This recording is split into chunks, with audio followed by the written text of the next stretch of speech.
Hi friends, welcome back to our channel AL foodology. வீடியோக்குள்ள போறதுக்கு முன்னாடி மறக்காம நம்ம சேனலை சப்ஸ்கிரைப் பண்ணிட்டு பக்கத்துல இருக்கிற பெல் ஐகானை பிரஸ் பண்ணி ஆல் ஆப்ஷனை செலக்ட் பண்ணிக்கங்க. அப்பதான் நான் போடுற எல்லா வீடியோஸோட நோட்டிஃபிகேஷன் உங்களுக்கு கிடைக்கும். இன்ஸ்டாகிராம்லயும் அப்படியே நம்ம பேஜை ஃபாலோ பண்ணிக்கங்க. இன்னைக்கு நல்ல ஒரு டேஸ்டியான சௌச்சௌ பொரியல் ரெசிபி தான் செய்ய போறோம். வாங்க எப்படி செய்யறதுன்னு பார்க்கலாம்.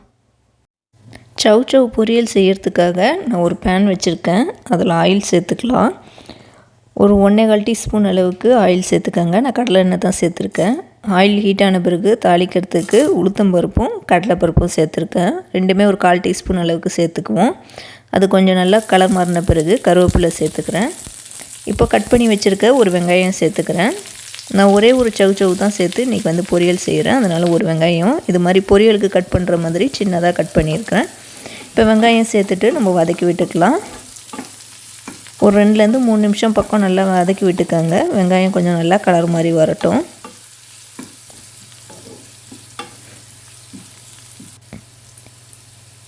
வெங்காயம் அப்படியே எண்ணெயிலே வதங்கட்டும். வெங்காயம் சீக்கிரமாக வதங்கிறதுக்காக கொஞ்சமாக உப்பு சேர்த்துட்டு நீங்கள் வதக்கி விட்டிங்கன்னா சீக்கிரமாக வதங்கிடும். இப்போ வெங்காயம் வதங்கின பிறகு கட் பண்ணி வச்சுருக்க ஒரு சௌச்சௌ சேர்த்துக்கிறேன். சௌச்சௌ வந்து தோல் சீவிட்டு அதுக்கப்புறம் கட் பண்ணியிருக்கேன். ஒரு சின்ன சைஸில் தான் இன்றைக்கி சௌச்சௌ கிடச்சது. அதனால் ஒரே ஒரு சௌச்சௌ தான் வந்து நான் போட்டு பொரியல் வந்து செஞ்சிட்ருக்கேன். இப்போ இதை சேர்த்துட்டு நம்ம வதக்கி விட்டுக்கலாம். ஒரு 15 செகண்ட்ஸ் வந்து நல்லா வதக்கி விட்டுக்கோங்க. ரொம்ப வதக்க தேவையில்லை. இது ஏற்கனவே தண்ணி விட்டுற காய் தான். அதனால் வந்து ஒரு 10 to 15 செகண்ட்ஸ் நல்லா வதக்கி விட்டுக்கோங்க. இதை வதக்கி விட்டுட்டு ஒரு 1/4 டீஸ்பூன் அளவுக்கு மஞ்சள் தூள் சேர்த்துக்கோங்க. 1 டீஸ்பூன் அளவுக்கு மல்லித்தூள் சேர்த்துக்கோங்க. ஒரு 1/2 டீஸ்பூன் அளவுக்கு தனி மிளகாய் தூள் சேர்த்துக்கோங்க. இதை சேர்த்துட்டு நல்லா வந்து மிக்ஸ் பண்ணி விட்டுக்கலாம். அந்த தூளில் இருக்கிற பச்சை ஸ்மெல் போகிறதுக்காக. நீங்கள் மிளகாய் தூள் உங்கள் காரத்துக்கு ஏற்ற மாதிரி சேர்த்துக்கோங்க.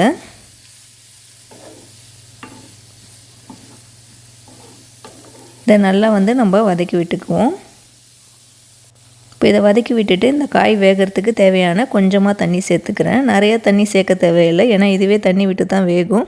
அதனால் கொஞ்சமான அளவு தண்ணி சேர்த்துட்டு தேவையான அளவு உப்பு சேர்த்துக்கிறேன். இப்போ உப்பு சேர்த்த பிறகு எல்லாத்தையும் ஒன்றா நல்லா மிக்ஸ் பண்ணி விட்டுக்கலாம்.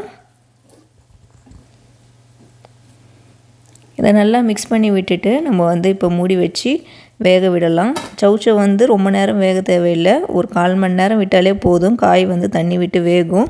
இடையில ஓப்பன் பண்ணி நல்லா மிக்ஸ் பண்ணி விட்டுக்கோங்க. ஏற்கனவே நம்ம சேனலில் சௌச்சௌ கூட்டு நான் வீடியோ போட்டிருக்கேன். லிங்க் கொடுக்குறேன், செக் பண்ணி பாருங்கள். இப்போ நான் கொஞ்சம் நேரம் கழித்து ஓப்பன் பண்ணிட்டேன். பாருங்கள், இன்னும் காய் நல்லா வெந்துடுச்சு. ஆனால் கொஞ்சம் தண்ணியாக இருக்குது. தண்ணி கொஞ்சம் ட்ரை ஆகிற வரைக்கும் அப்படியே லைட்டாக வந்து நம்ம மிக்ஸ் பண்ணி விட்டுக்குவோம்.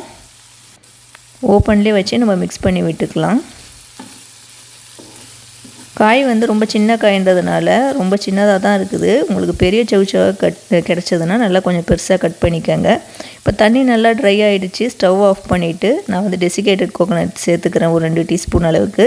இது ஆப்ஷனல் தான். உங்களுக்கு வேணும்னா நீங்கள் திருவுண தேங்காய் பூ சேர்த்துக்கோங்க. அப்படி இல்லைன்னா நீங்கள் அப்படியே சாப்பிட்லாம். நல்லா தான் இருக்கும். இப்போ இந்த தேங்காய் பூ சேர்த்துட்டு நல்லா வந்து மிக்ஸ் பண்ணி விட்டுக்கிறேன். ரொம்ப சீக்கிரமாக சிம்பிளாக செய்யக்கூடிய ஒரு பொரியல் ரெசிபி தான் இது. நான் எதுவும் அரைச்சிலாம் சேர்க்கலை. இப்போ தேங்காய் சேர்த்துட்டு நல்லா மிக்ஸ் பண்ணி விட்ட பிறகு நம்மளோட சூப்பரான சௌச்சௌ பொரியல் வந்து ரெடி ஆகிடுச்சு. இதை இப்போ நான் சர்வ் பண்ணிவிட்டு காட்டுறேன். நம்மளோட சௌச்சௌ பொரியல் வந்து சூப்பராக ரெடி ஆகிடுச்சு. இதில் வந்து நீங்கள் காரத்துக்கு பதிலாக மிளகாய் தூளுக்கு பதிலாக நீங்கள் பச்சை மிளகாவோ இல்லை காஞ்ச மிளகாவோ கூட சேர்த்து தாளிக்கிறப்ப சேர்த்துக்கிட்டிங்கன்னா உங்கள் காரத்துக்கு ஏற்ற மாதிரி அப்படி கூட வந்து அந்த பொரியல் நல்லாயிருக்கும். மிளகாய் தூள் சேர்க்காமல் வெறும் மஞ்சள் தூள் மல்லித்தூள் மட்டும் சேர்த்துக்கோங்க. இந்த மாதிரி மிளகாய் தூள் சேர்த்தும் நல்லா கொஞ்சம் காரமாக நல்லாயிருக்கும். இது சாம்பார் சாதம், காரக்குழம்பு, ரசம் சாதம் எல்லாத்துக்குமே சைட் டிஷ்ஷாக வந்து சூப்பராக இருக்கும்.